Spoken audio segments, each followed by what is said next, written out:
అందరికీ నమస్తే. అందరు ఎట్లున్నారు? మంచున్నారా? ఇవాళ మళ్ళీ మంచి ముచ్చటతో మేము ముందుకు వచ్చినోళ్ళ. ఇంతకు గదేం ముచ్చట అనుకుంటున్నారా? చెప్తా వినుర్రి. త్వరలోనే తెలంగాణలో రేషన్ బియ్యం బంద్ అంటారులా. పరిణామాలు కూడా గట్లనే కానొస్తానే అంటుర్రుల్లా. సుప్రీంకోర్టు ఫైర్ అవ్వడం కూడా భాగంగా కనిపిస్తుందని ప్రచారం కూడా జరుగుతుందటుల్లా. మరి కేంద్రం అభిప్రాయం ఏంది? రేషన్ బియ్యం రద్దు చేయాలని అనుకుంటాందా? రేషన్ బియ్యం రద్దు చేయాలి అనేది కేంద్రం ముందు పెద్ద ప్రశ్నగా మారిందటుల్లా. రేషన్ బియ్యం విదేశాలకు తరలిపోతుందనేది పెద్ద సమస్యగా మారిందటనుల్లా. ఇక పోతే ప్రజలు ప్రతి నెల వాళ్ళకి రావాల్సిన రేషన్ బియ్యం దొడ్డుగున్నాయని వాళ్ళు తీసుకోవట్లేదట.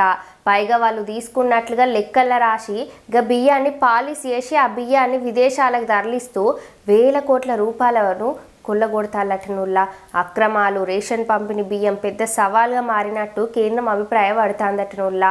చాలా మంది లబ్ధిదారులు రేషన్ బియ్యాన్ని తీసుకొని దళార్లకు కేజీ 8-10 రూపాయలకు అమ్మేస్తాలటుల్లా. వాళ్ళు తిరిగి పాలిష్ చేసి కేజీ 30-35 రూపాయలకు అమ్మేస్తాలట. గిదే విదేశాల్లో వలుకుతాందటనుల్లా. గట్లనే ప్రజలకి ఇస్తున్న 6 కేజీల బియ్యం పైన పెద్ద మాఫియా జరుగుతాందటనుల్లా. పేదలకు ఇచ్చే బియ్యం విదేశాలకు పంపడం జరుగుతుందటనుల్లా. విదేశాల్లో మాఫియాలు అమ్ముకుంటూ కొన్ని కోట్లు సంపాదిస్తాలటుల్లా. రేషన్ కేంద్రంపై సుప్రీంకోర్టు ఫైర్ అయిందటుల్లా.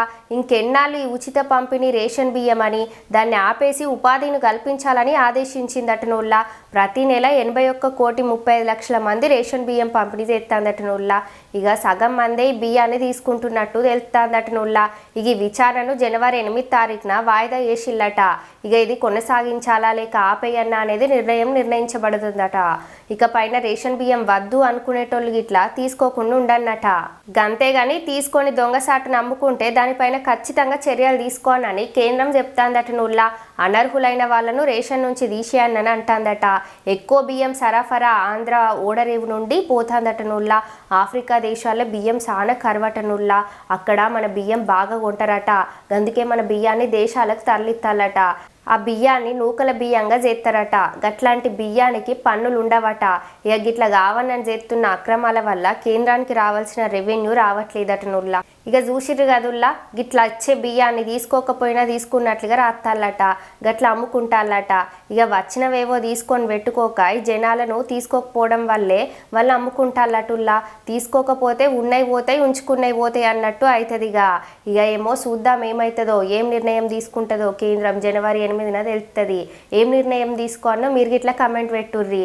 మీకు కనుక వీడియో నచ్చినట్లయితే శ్రీజక్క ఛానల్ని సబ్స్క్రైబ్ చేసి గంట సింబల్ నొక్కుల్లి. ఇక ఉంటాం మళ్ళా.